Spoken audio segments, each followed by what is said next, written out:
Dr. Haji Syafiq Reza Basalama.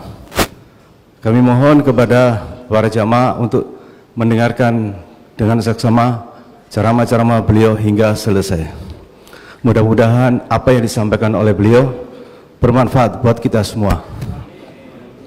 Baiklah, untuk tidak memperpanjang waktu, sambutan kami selaku Ketua Umum Masjid An-Nur Prapen Indah Surabaya. Kurang lebihnya kami mohon maaf. Wabillahi taufiq wal hidayah.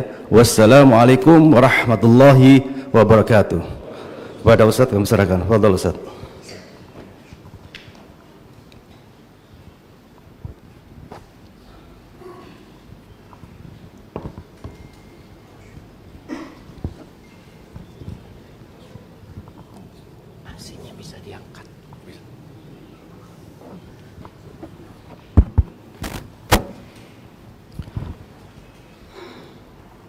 Assalamualaikum warahmatullahi wabarakatuh.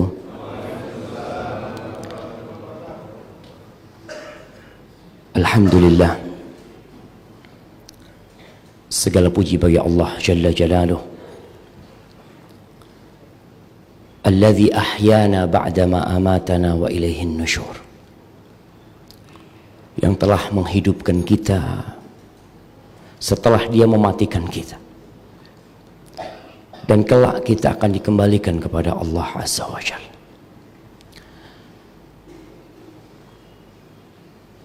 Tidak mudah untuk bangun sebelum subuh, kemudian meninggalkan tempat tidur kita, bahkan meninggalkan rumah kita untuk datang ke rumah Allah Azza wa Jalla.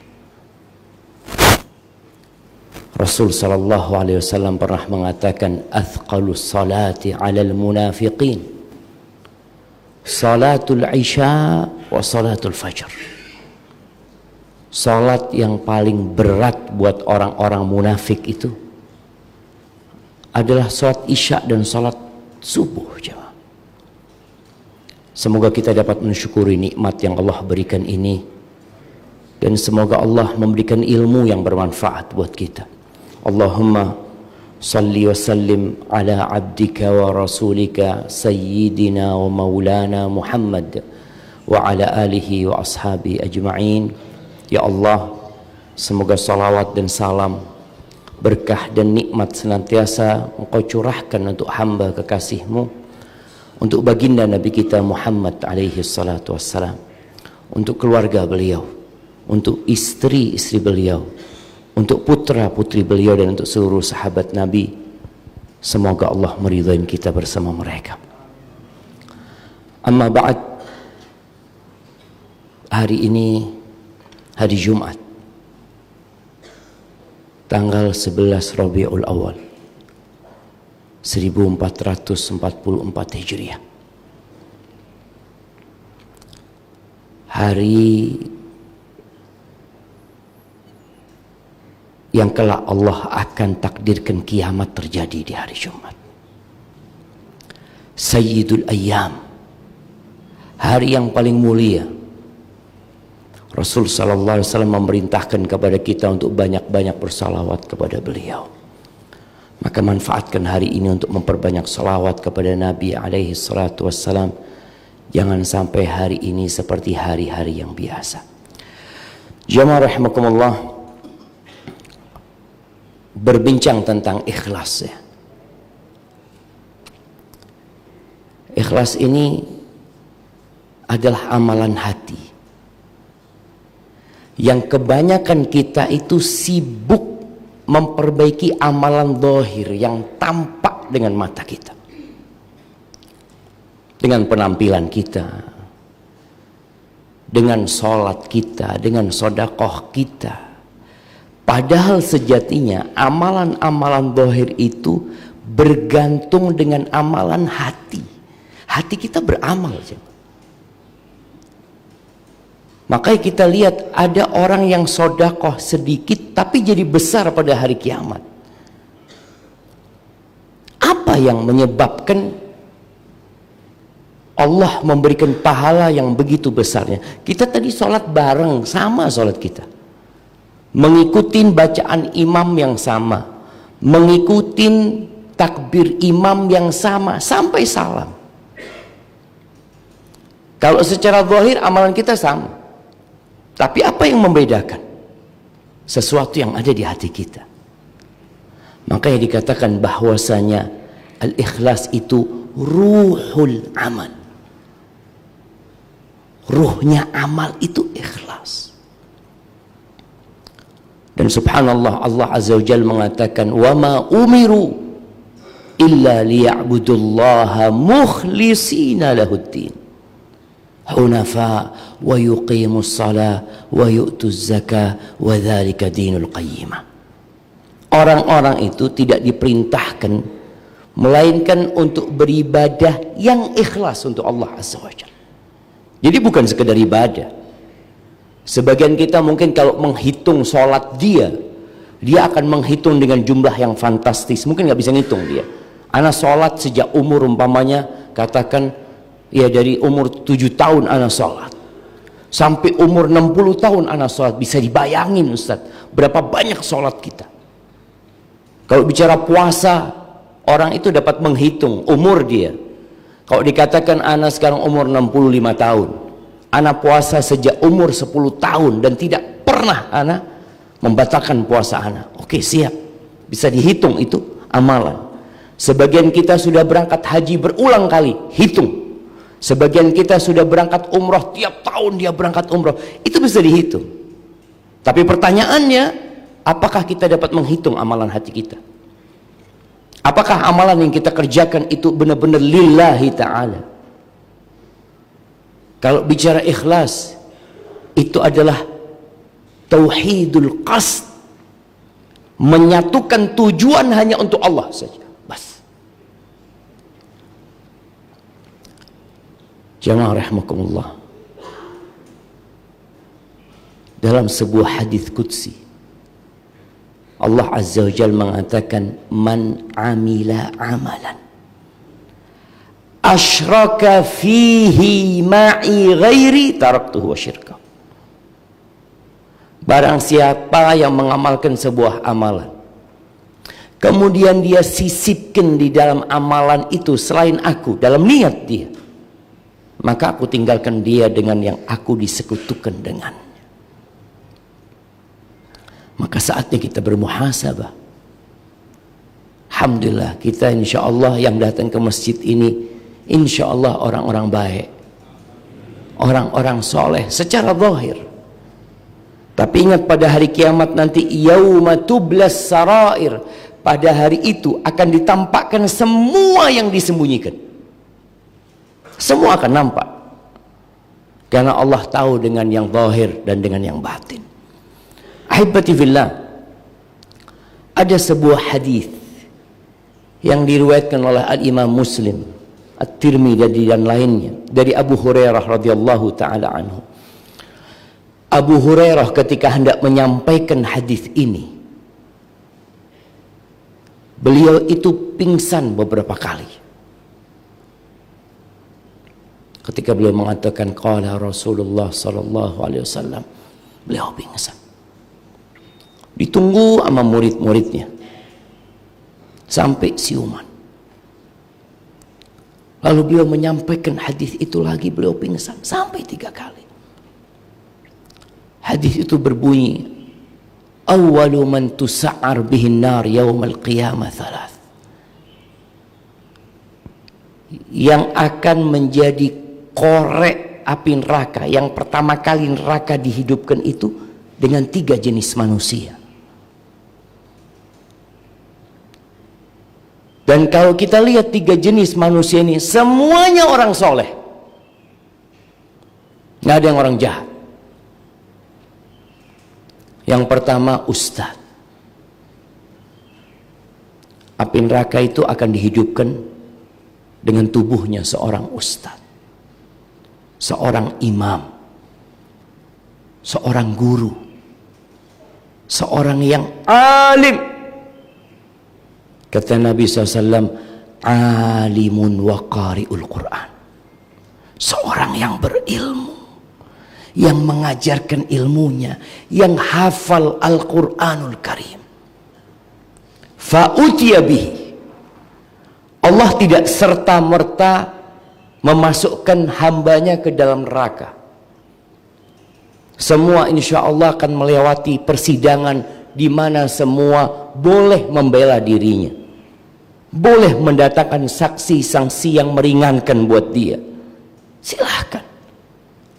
Ketika didatangkan seorang yang alim dan hafal Quran ini, Allah mempertanyakan kepada dia tentang nikmat-nikmat yang Allah berikan. Fa'arafaha.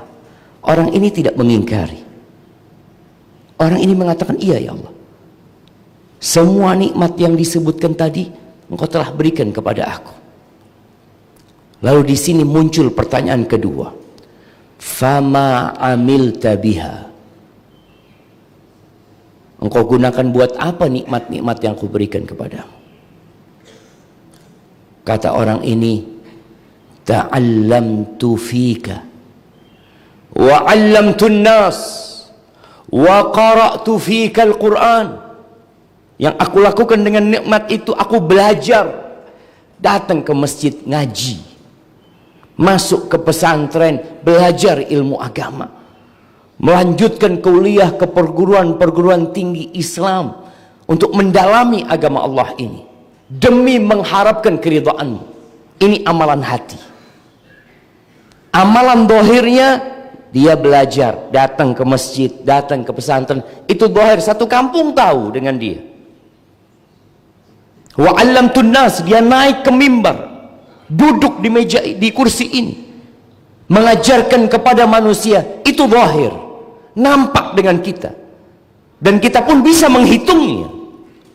Berapa kali Anda datang kajian, berapa kali Anda menyampaikan kajian, berapa tahun Anda belajar, itu bisa kita hitung. Tapi ada satu hal yang dia katakan, fika, untuk mengharapkan keridhaanmu ya Allah. Ini yang di dalam hati. Wa qara'tu fikal Quran. Masya Allah. Itu mau ngaji juga kayaknya. Jamaah jangan dibiarin, itu boleh dibunuh jamaah.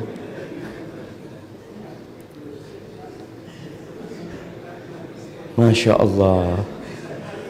Sudah pergi jamaah. Kayaknya ada yang ganggu kenyamanan dia jamaah. Baik. Apa kata dia? Wa qara'tu fikal Quran. Dan aku membaca untukmu Al-Quranul Karim, dalam rangka menggapai keridhaanmu Al-Quranul Karim. Bayangkan, dia katakan wa qara'tu fika. Ini bicara amalan hati jemaah. Kalau mungkin kita menyampaikan hal itu kepada orang lain, orang lain percaya saya ini belajar ya ingin cari keridhaan Allah, tapi karena Allah tahu dengan isi hati kita.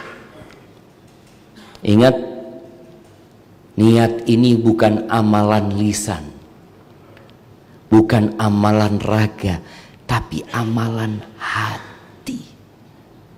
Allah itu alimun bidzatis sudur. Allah tahu dengan apa yang terbetik di hati kita.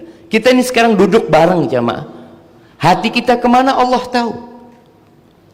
Ada sebagian mungkin yang hatinya sedang berada di pasar, karena dia harus belanja habis kajian nanti. Atau tadi ngelihat kok ada dadar gulung tadi ya, kayaknya anak pulang dari masjid mau mampir sana. Itu amalan hati. Apa kata Allah Azza wa Jal? Kadzabta. Bohong. Dusta. Lalu Allah menyampaikan kepada orang ini tentang niat dia. Innama ta'allamta liyuqala alim wa qara'ta liyuqala qari'. Engkau selama ini belajar hanya ingin mendapatkan gelar alim, orang yang alim, seorang ustadz, seorang kiai, tuan guru, buya, apapun sebutan-sebutan di muka bumi ini. Engkau niat itu, dan engkau membaca Al-Quran, menghafal Al-Quran, liyuqala qari, supaya dapat sebutan orang yang membaca Al-Quran, qari, orang yang hafal Al-Quran. Waqad qil, kata Allah Azza wa Jalla, dan itu sudah disebutkan di muka bumi. Mungkin namamu disebut termasuk dalam daftar ulama-ulama, daftar ustadz-ustadz, para penghafal Al-Quran. Tulis, engkau sudah dapatkan itu di dunia. Maka kemudian Allah perintahkan kepada malaikat-malaikat untuk menyeret orang ini. Bayangin jamaah, dilemparkan ke neraka sebelum orang-orang lain masuk neraka. Itu yang pertama. Yang kedua, syahid, orang yang mati di medan perang dalam rangka menegakkan kalimat Allah Azza wa Jalla. Maka orang ini pun akan disidang. Mungkin orang ini di muka bumi dimakamkan di makam pahlawan. Mungkin orang ini di muka bumi selalu disebut nama-namanya oleh penduduk bumi. Bahkan mungkin namanya ditulis dengan tinta emas dalam sejarah. Seorang pejuang yang menegakkan agama Allah Azza wa Jalla. Disidang. Manusia memberikan gelar itu karena melihat zahirnya. Urusan hati, urusan Allah Azza wa Jalla. Ketika disidang, kembali Allah pertanyakan kepada dia nikmat-nikmat yang Allah berikan. Dan orang ini pun mengakuinya. Dari sana muncul pertanyaan kedua, fama amilta biha, engkau gunakan buat apa nikmat-nikmat yang aku berikan kepadamu? Nikmat yang ada di jasadnya, di fisiknya, harta yang Allah berikan, kesempatan yang dianugerahkan kepada dia. Apa kata orang ini? Qataltu fik hatta stushhidtu.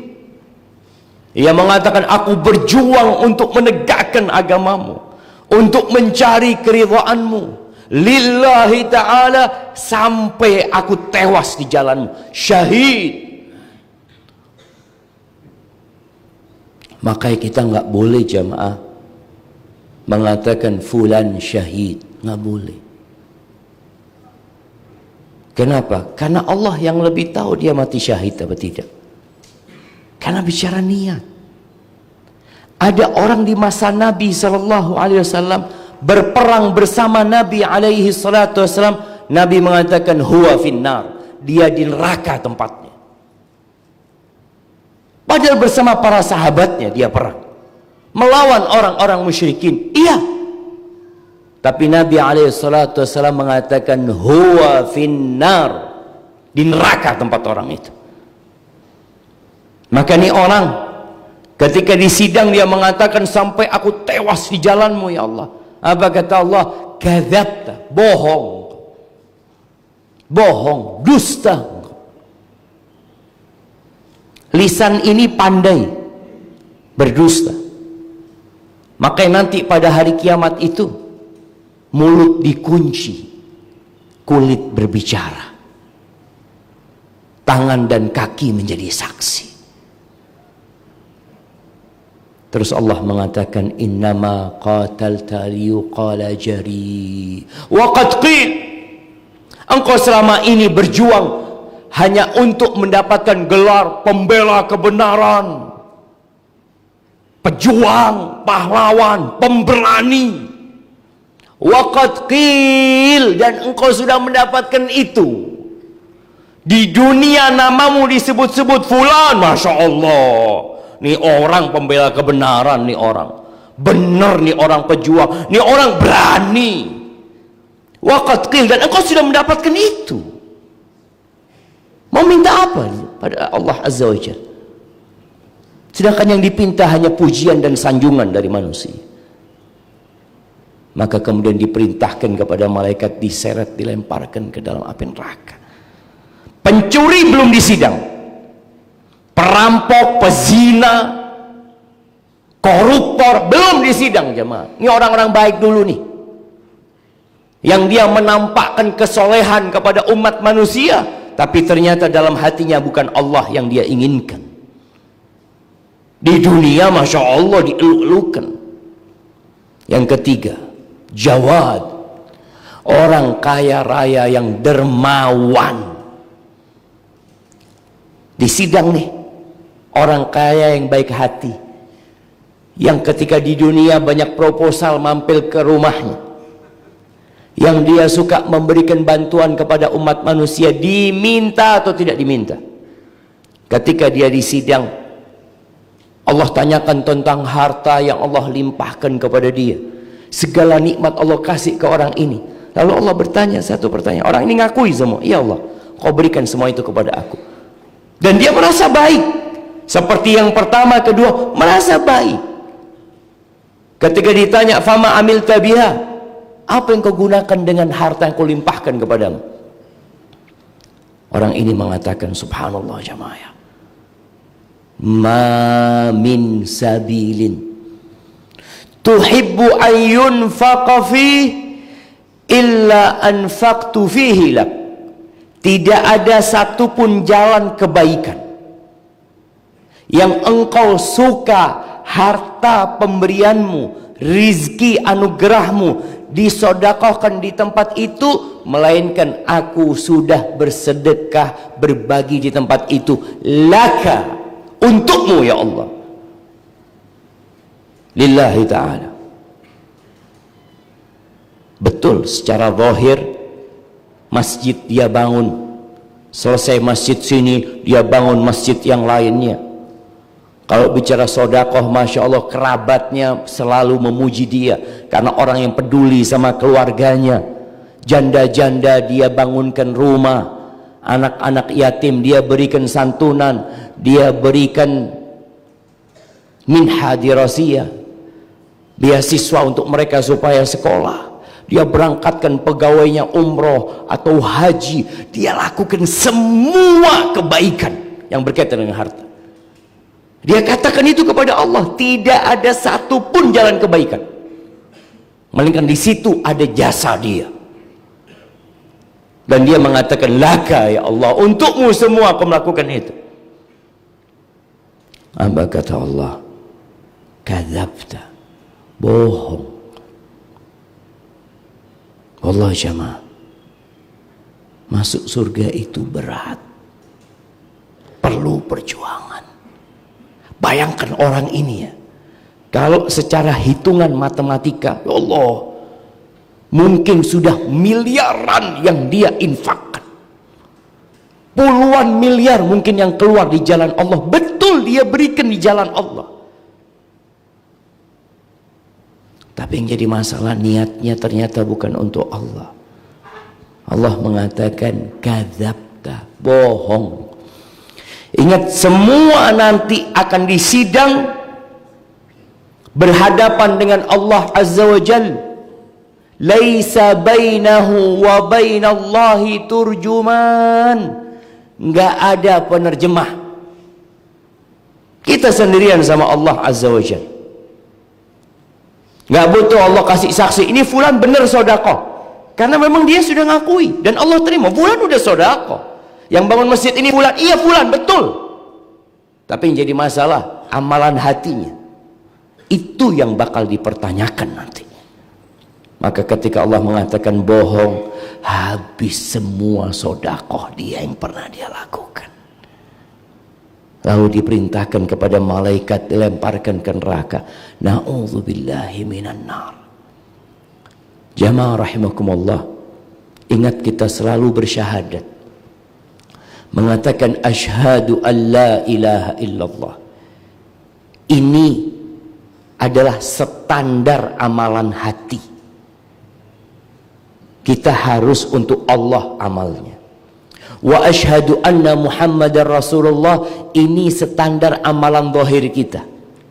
Harus sesuai dengan yang diajarkan Rasulullah sallallahu alaihi wasallam. Karena syarat diterimanya amalan yaitu 2 kalimat syahadat. Kalau ternyata dalam amalanmu ada selain Allah, Allah tidak akan terima. Kalau engkau ikhlas lillahi ta'ala, tapi ternyata ibadahmu tidak mengikuti syariatnya Nabi Muhammad SAW, juga nggak akan diterima. Man amila amalan laisa alaihi amruna fahuwa radd. Barang siapa yang beramal satu amalan yang tidak ada contohnya dari kami, Allah akan tolak. Maka hendaklah kita bersungguh-sungguh memikirkan amalan kita diterima apa tidak. Sebagian kita ini hanya berpikir yang penting ibadah Ustaz, yang penting memperbanyak amal soleh. Apa kita nggak ingat dengan firman Allah, fawailun lil musallin, wail, celaka orang-orang yang sholat. Atau wel, nama lembah yang berada di neraka jahanam, celaka, masuk neraka nih orang sholat orang itu. Maka sebagian orang ketika mengatakan udahlah kita bagaimana membicarakan orang yang tidak sholat supaya sholat. Nah, yang sholat supaya diterima sholatnya. Karena apa gunanya kita sholat, capek meninggalkan rumah kita, berlomba-lomba untuk berada di saf pertama, lalu ternyata wail tempat kita. Alladzina hum an salatihim sahun. Mereka adalah orang-orang yang lalai dengan sholatnya. Ini standar zahir. Lalai dari sisi syarat, rukun, wajib sholat, waktu sholat yang dia tidak pedulikan. Ada orang yang wudhunya asal-asalan. Ada orang yang sholatnya ya pokoknya ingat dia sholat. Kadangkala sholat zuhur, wis adzan asar, anak belum zuhur, Allahu Akbar, sholat zuhur. Insyaallah. Ada orang yang seperti itu. Sholat subuh, kapan dia bangun? Padahal sholat ini kewajiban yang ditetapkan waktunya. Inna sholata kanat 'alal mu'minina kitaban mawquta. Dia secara zahir sahun. Bagaimana bicara hatinya? Alladzina hum yura'un. Dia adalah orang-orang yang riya, jemaah. Yang enggak lillahi ta'ala sholatnya. Maka bagaimana sekarang kita mencapai keikhlasan? Itu yang perlu kita pikirkan. Dulu ketika kita belum hijrah, yang dipikirkan bagaimana kita meninggalkan dosa. Alhamdulillah mungkin sekarang kita bisa disebut, alhamdulillah Ustaz, ana sudah meninggalkan masa lalu yang kelam. Ana sudah meninggalkan dosa-dosa yang biasa ana kerjakan, alhamdulillah. Sekarang bagaimana berpikir yang engkau amalkan diterima sama Allah Azza wa Jalla. Yang pertama yang harus kita lakukan adalah bermuhasabah. Sebelum nanti kita dihisab. 3 orang yang jadi koreknya api neraka itu, dia asal beramal di dunia. Coba bermuhasabah kita. Kira-kira ana beramal ini untuk Allah apa tidak? Dan muhasabah ini sebelum beramal, ketika beramal, setelah beramal. Sebelum beramal. Jadi kalau bicara ikhlas ini dalam semua ibadah ya, jangan cuma antum berpikir ikhlas itu kalau sodakoh. Antum kalau sodakoh harus ikhlas. Kalau sholat ya harus ikhlas juga. Kurban, besar-besaran sapi. Sapinya siapa yang paling besar itu? Punya saya Pak. Insyaallah. Ini amalan zahir. Apakah dia riya? Nggak tahu kita. Orang memang dia ditanya sapinya siapa ini. Masa dia mau ngomong sapinya orang? Enggak. Sapinya ana. Zahir fadl dia mengatakan itu. Tapi hatinya bagaimana? Maka kita perlu bermuhasabah sebelum beramal. Ketika mau datang kajian antum, mungkin mulai tadi malam antum berpikir nanti besok subuh ana mau datang kajian. Ingat langkah dari rumah antum itu dicatat sama malaikat. Bayangin ya, betapa besarnya pahalanya. Ketika antum masuk ke masjid, menunggu waktu sholat, Malaikat-malaikat itu mendoakan orang yang menunggu sholat itu didirikan. Pertanyaannya, kenapa Anda datang? Untuk apa? Yang sedekah juga seperti itu. Kadangkala ada proposal masuk, antum mau bantu proposal ini. Kenapa antum keluarkan duit 1 juta, 2 juta, 3 juta? Yang rutin mengeluarkan sedekah. Ada sebagian kita rutin tiap bulan dia bersedekah, dia bantu orang, Masya Allah. Tanyakan kenapa antum lakukan itu? Masya Allah. Kenapa jemaah? Anak kayaknya mau minum dulu jemaah. Cuma kok nggak ada sedotannya jemaah. Anak jadi bingung. Sebelah mana sedotannya? Oh Masya Allah.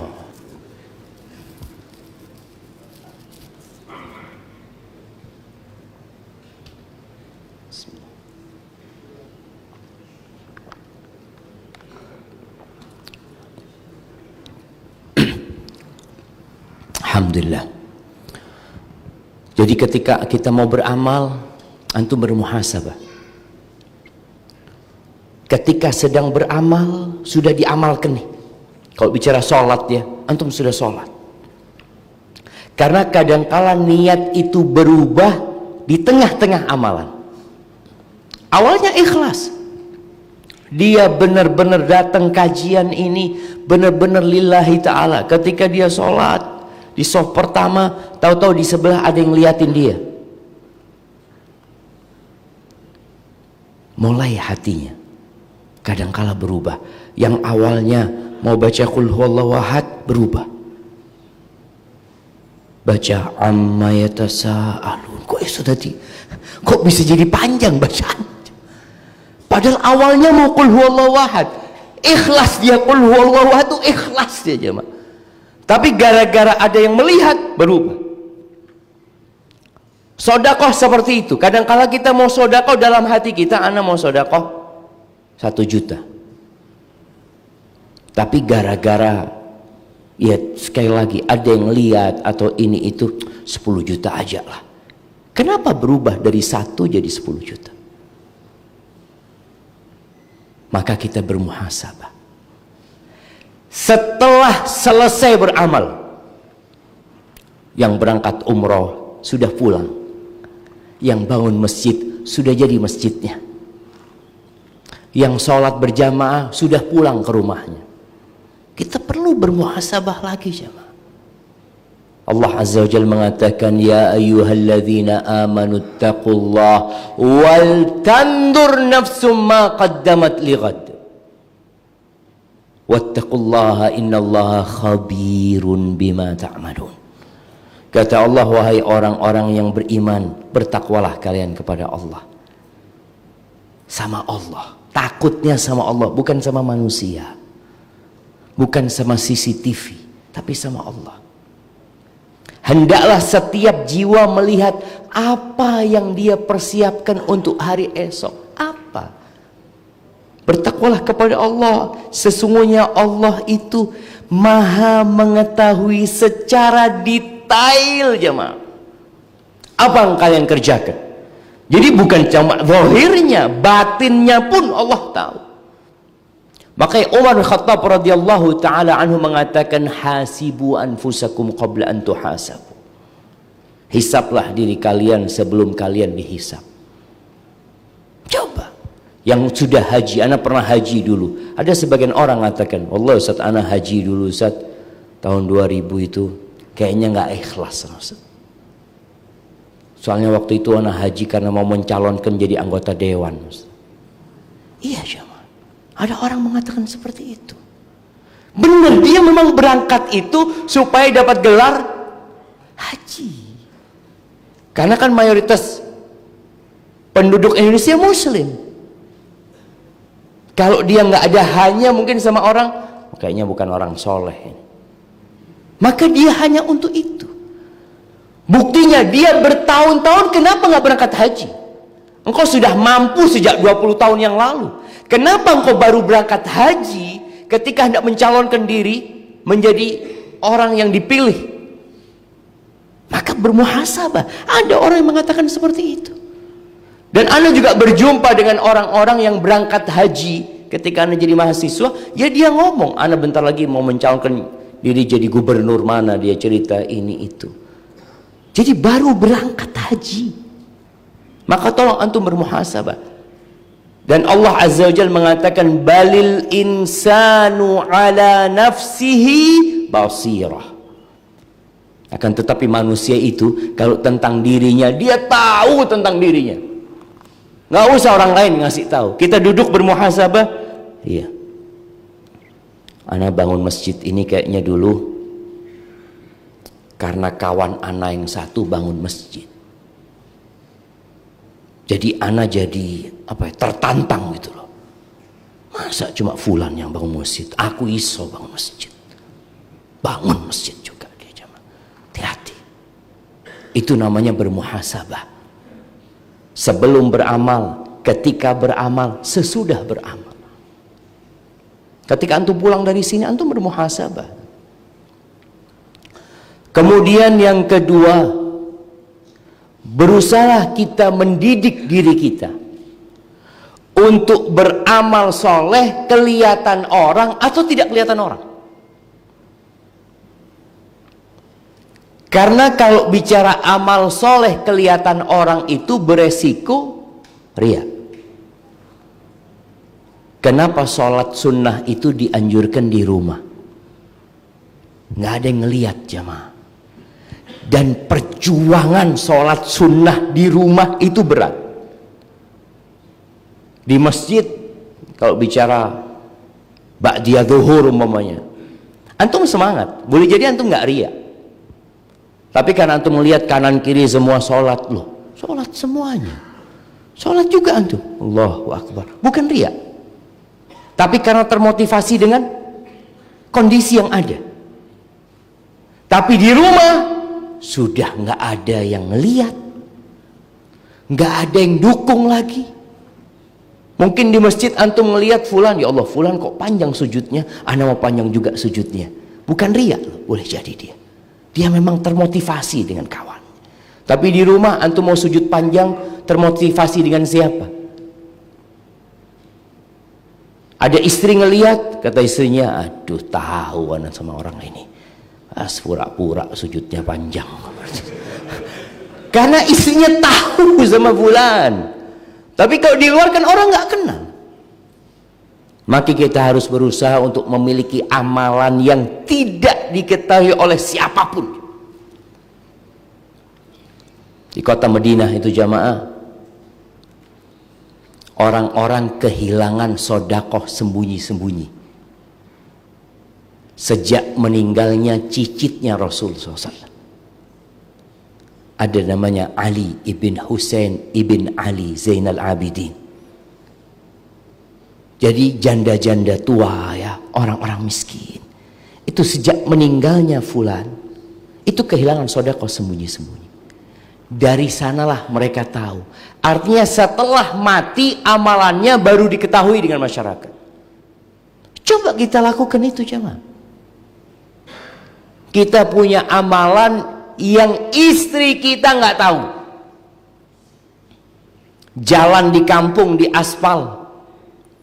Istri tanya, bang siapa yang ngaspal jalan ini? Suamimu lah, Masya Allah. Orang kampung nggak tahu, istrinya tahu akhirnya. Usahakan nggak ada yang tahu.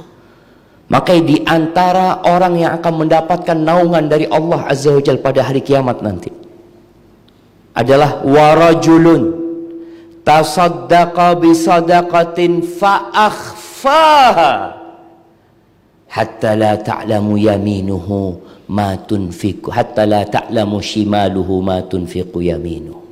Seorang yang bersedekah dengan sedekah yang dia sembunyikan, ada usaha dari dia untuk menyembunyikan, sehingga tangan kirinya nggak tahu yang disedekahkan dengan tangan kanan.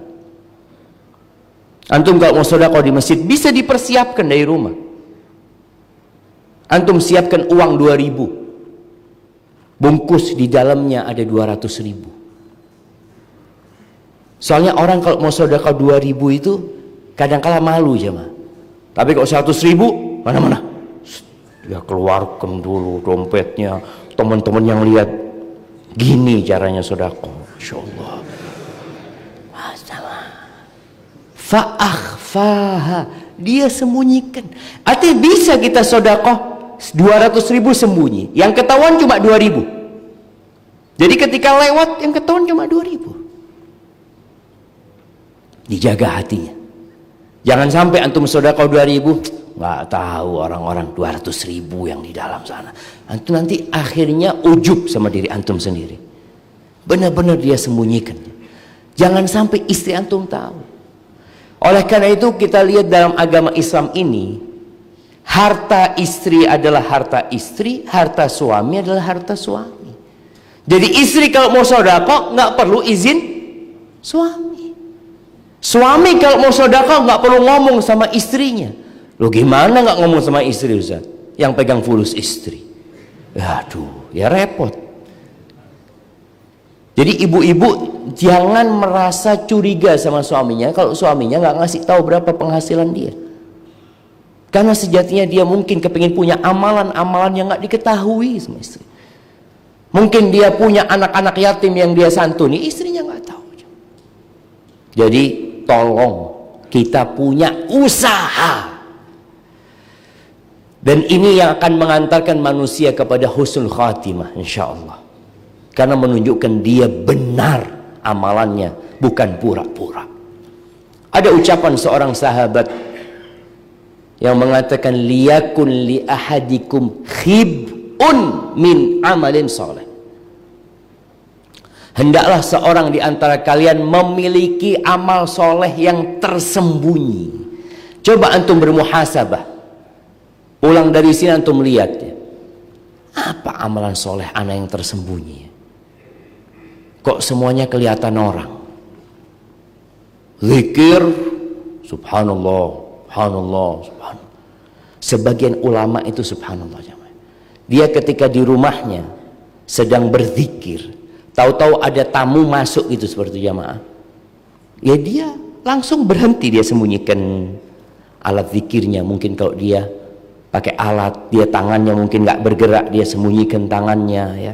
Kemudian apalagi sekarang ada masker nih jamaah. Ini masker bisa untuk menyembunyikan zikir antum. Bisa menyembunyikan doa antum. Antum duduk di sebelah, antum sedang berzikir, orang nggak kelihatan. Tapi sebagian orang kalau waktunya zikir dibuka maskernya. Astagfirullah, astagfirullah. Loh dari tadi kenapa nggak antum sembunyikan gitu loh? Benar-benar berat menyembunyikan amalan itu. Karena kalau bicara ikhlas, jiwa kita ini nggak dapat apa-apa dengan kita ikhlas. Dalam artian jiwa itu ingin dipuji, ingin disanjung, ingin dihormatin. Ketika antum sembunyikan amalan, nggak ada yang tahu, nggak dapat apa-apa berarti diri antum. Tapi itulah ikhlasillahi ta'ala. Maka berusaha untuk memiliki amalan yang tersembunyi, itu akan mengantarkan antum insyaallah tawadhu, nggak akan ujub insyaallah. Kemudian yang ketiga, yakin bahwa kita ini tidak akan dapat menyempurnakan hak Allah atas diri kita.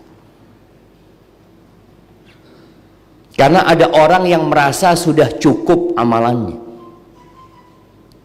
Nah ini kayaknya kalau mati cukup, siaplah anak Ustaz. Kenapa? Anak sedekah sudah banyak, haji sudah 27 kali. Kok sering sekali antum haji? Karena anak pembimbing haji Ustaz. Tiap tahun berangkat haji karena pembimbing haji. Umroh jangan ditanya sudah. Jadi insya Allah kalau mati anak cukup amalan kita. Hati-hati.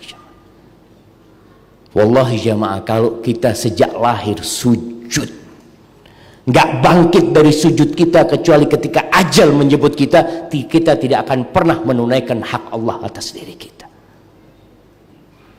Karena di antara yang menghancurkan manusia itu adalah i'jabur rajuli bi nafsih. Kata Nabi SAW, orang takjub dengan dirinya sendiri. Kita kadang-kala melihat orang lain, karena tampak zahirnya orang ini belum soleh, belum taat, dalam hati kita, Ini kayaknya kalau mati masuk neraka orang ini. Ya Allah jemaah. Wallahi jemaah nggak tahu gitu jemaah. Maka tolong tumbuhkan di dalam diri kita keyakinan bahwa kita nggak akan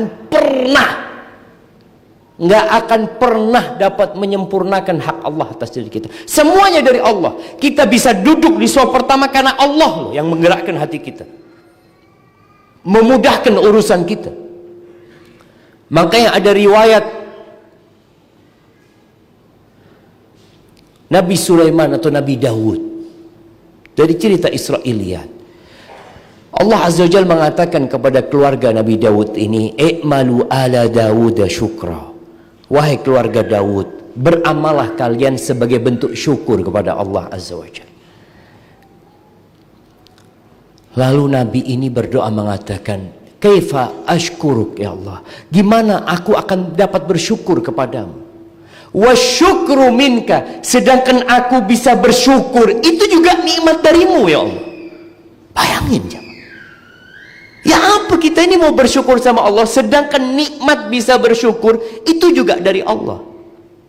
Maka dikatakan kepada dia, "Al-an balaghta syukri." Sekarang engkau baru bersyukur. Ketika seorang beribadah kepada Allah, yakin bahwa dia dapat beribadah karena Allah Subhanahu wa taala. Sehingga nggak ada perasaan punya jasa paling besar. Wah, nah ini orang yang paling berjasa di tempat ini. Jangan. Kita jaga hati kita. Yakin bahwa kita tidak akan dapat menyempurnakan hak Allah atas diri kita. Kemudian ahibati fillah, kita juga harus punya keyakinan dengan kehidupan dunia ini. Karena kalau cerita 3 orang tadi, seorang ustadz, seorang mujahid, seorang yang dermawan, mereka itu ingin apa sebenarnya? Ingin dunia. Pujian itu kan pujian di dunia ini. Hendaklah dia meyakinkan bahwasanya dunia ini sebentar. Kalau engkau dipuji sama orang itu, berapa tahun kau dipuji? 20 tahun, 70 tahun. Setelah itu hilang pujian itu. Engkau akan mati dan orang-orang akan lupa dengan dirimu.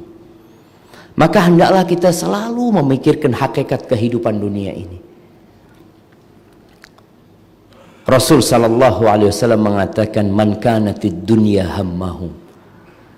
Barang siapa yang dunia menjadi ambisinya, apa hukuman yang Allah akan berikan kepada dia di dunia ini? Syattatallah alaihi syamlah, au farraqallahu alaihi amrah. Allah cerai beraikan urusan dia. Makanya kalau antum niatnya bukan lillahi ta'ala, hidup antum berantakan. Karena memang niatnya nggak lillahi ta'ala. Takut dengan kemiskinan, cemas dengan urusan dunia. Kenapa? Karena yang antum cari dunia. Berapa banyak orang-orang yang sekarang terkenal yang dia sibuk membaca komentar orang, yang like berapa, yang dislike berapa, komentarnya positif atau negatif, sampai orang-orang itu depresi. Kenapa antum lihat ada seorang public figure yang akhirnya bunuh diri? Gara-gara dibully. Orang yang ikhlas, mau dipuji nggak urusan, mau dibully dia abaikan. Kenapa? Anda nggak cari urusan dari mereka ini. Emangnya mereka yang kasih rezeki Anda? Yang kasih rezeki Allah Azza wa Jalla. Kalau mau cari pujian Allah Azza wa Jalla. Kepingin dunia, minta sama yang punya dunia. Manusia punya apa? Tak punya apa-apa dia. Maka tadi keyakinan bahwa dunia ini sementara, fana, akan membuat kita nggak jadi minta pujian manusia. Nggak ada gunanya. Kemudian jamaah nanti pada hari kiamat, ketika orang ini berdiri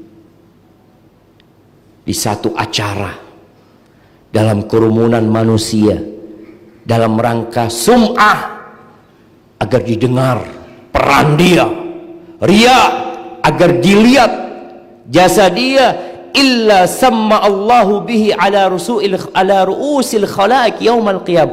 Di hari kiamat dia tidak akan disidang sembunyi-sembunyi. Sidang bagi dia tidak tertutup.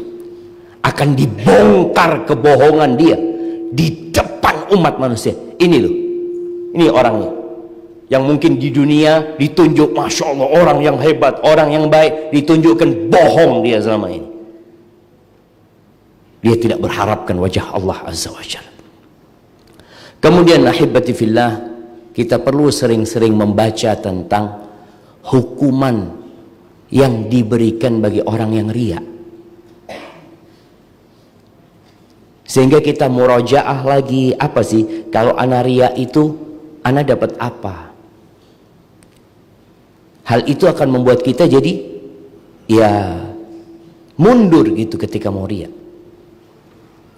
Kemudian berkawanlah dengan orang-orang yang ikhlas. Bagaimana cari orang ikhlas?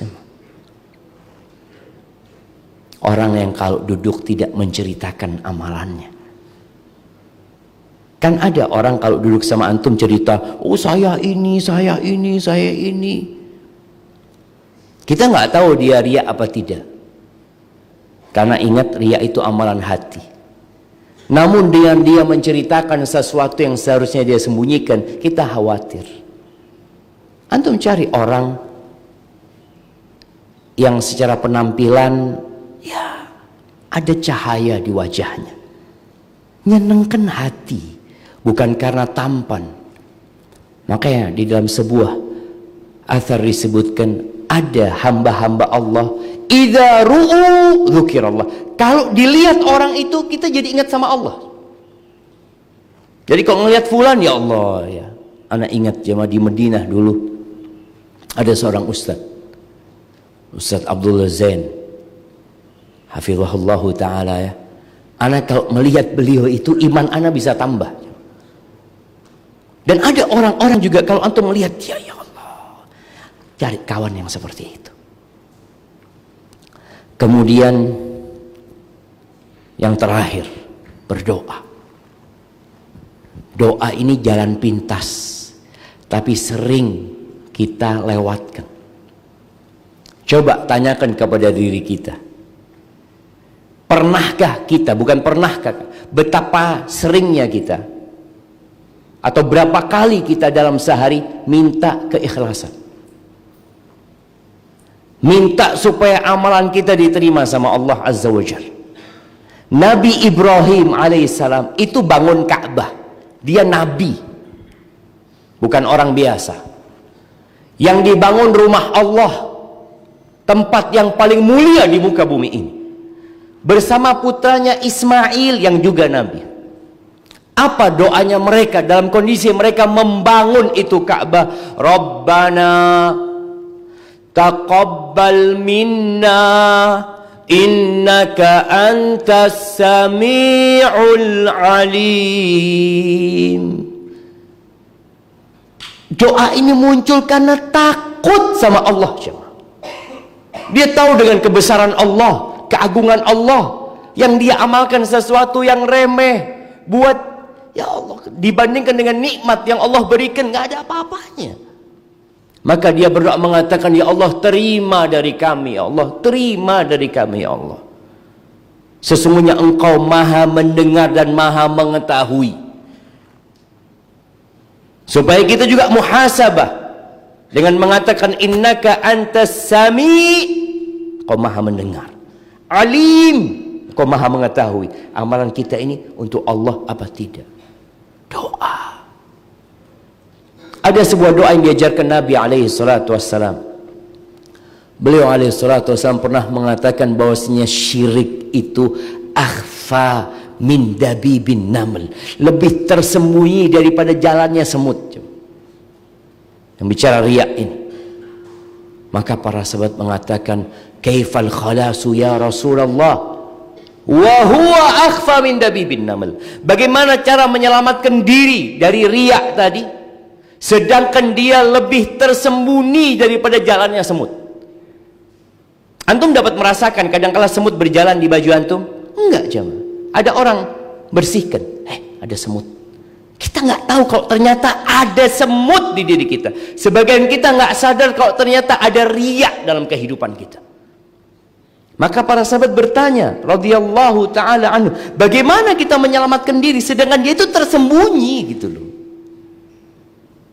Maka kata Nabi SAW, maukah kalian aku kasih amalan buat kalian? Kalau kalian amalkan, insya Allah besar kecilnya, banyak dikitnya akan pergi dari kalian.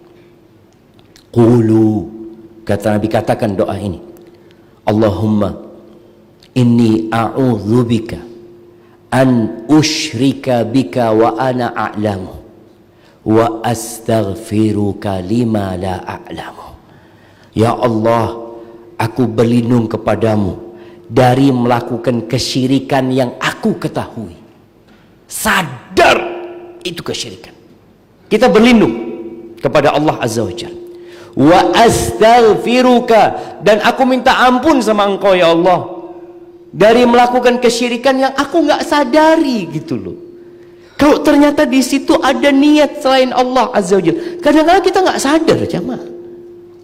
Maka kita meminta perlindungan dari yang disengaja dan meminta maaf sama Allah dari yang tidak disengaja, dari yang tidak disadari. Perbanyak doa, jemaah. Minta keimanan sama Allah, minta ketakwaan kepada Allah, minta Allahumma ati nafsi taqwaha, ya Allah berikan kepada jiwaku ketakwaannya ya Allah. Wa zakkiha anta khairu man zakkaha, dan bersihkan jiwaku ini, engkau sebaik-baiknya yang membersihkannya ya Allah. Anta waliyuha wa maulaha, engkau pemiliknya, engkau pelindungnya. Allahumma inni a'udzubika min ilmin la yanfa, ya Allah aku berlindung kepadamu dari ilmu yang tidak bermanfaat. Wa min qalbin la yakhsha, dari hati yang enggak mau tunduk. Wa min nafsin la tashba, dari jiwa, dari nafsu yang enggak pernah puas. Wa min du'ain la yusma, dan dari doa yang tidak didengarkan, tidak diijabah sama Allah Subhanahu wa taala. Jamaah, mungkin itu yang dapat Ana sampaikan. Karena kepingin lebih lama lagi karena pesawat Ana dimajukan, jamaah. Ternyata seharusnya jam 8, Ana harus berangkat jam 7. Maka mohon maaf, yang benar dari Allah Azza wa Jal, yang salah dari diri Ana pribadi. Allah dan Rasulnya terbebaskan dari kesalahan itu. Subhanakallahumma wa bihamdika asyhadu an la ilaha illa anta astaghfiruka wa atubu ilaik. Assalamualaikum warahmatullahi wabarakatuh.